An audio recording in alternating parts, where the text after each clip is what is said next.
Let me go. Do not step on that patch of ground, Montgomery. He had every intention of doing just that, but he had other business to see to first.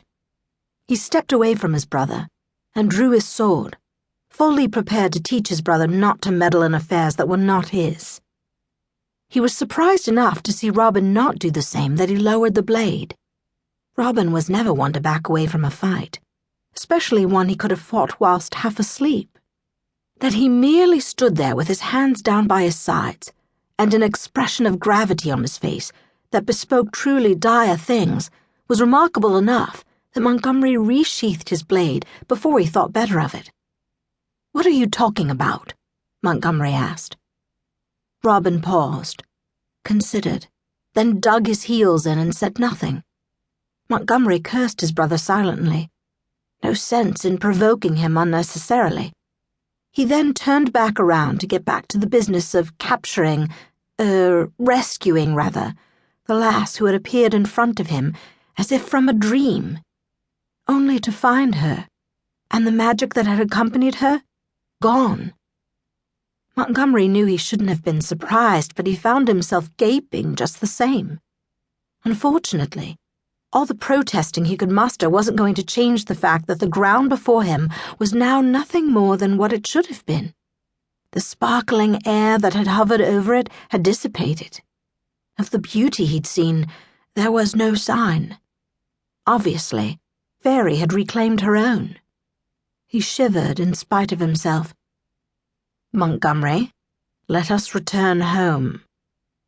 Montgomery took a moment to suppress the urge to run his brother through, for interrupting what he was quite certain had been a singular opportunity to have a fairy for himself, unclenched his hands lest he be overly tempted to use them instead of his sword to teach his brother manners, then took a deep breath. Obviously, Robin knew more than he was letting on. The least he could do was divulge a few of those secrets.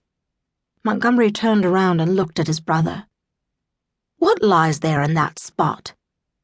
"Nothing," Robin said with a shrug. "Robin, I am no longer a child." "I never said you were." He nodded toward the keep. "Let's be off. There are surely things enough inside to hold our interest." "You're not answering my question." "I'm not," Robin agreed seriously. "I have nothing at all to do with that spot of ground, so on its particulars I will remain prudently silent." "Should I ask?" "Cease," Robin interrupted sharply. He chewed on his words for a moment or two, then shook his head, as if he found the thought of uttering them unpalatable. He slung his arm around Montgomery's shoulders. "I am not the one to be asking, brother. And if you want my advice, you'll not look for others to pose your questions to.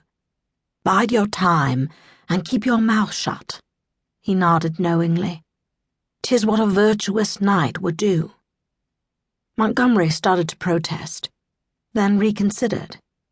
The truth was, what he wanted more than anything was to be a virtuous knight, the sort of lad who would meet with the approval of not only his father, but his 4 elder brothers, no matter the difficulty of the task set before him. He supposed he might spend a moment or two now and again regretting that. "Let's go train," Robin suggested. "That will occupy our morning quite well, don't you think?" Montgomery nodded. For the second thing he wanted, after being considered the sort of honorable knight his father would admire, was to be the same sort of swordsman his elder brothers were. If Robin was willing to indulge him now in the lists, he wasn't going to refuse.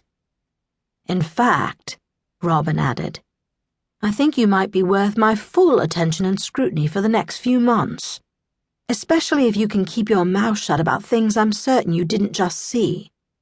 What think you?" Montgomery stifled the urge to drop to his knees and kiss Robin's dung-encrusted boots. Robin was notoriously choosy about the lads he trained, so to be thus singled out was indeed an honor worthy of a bit of discretion. Though he couldn't help one final foray into things likely better left alone.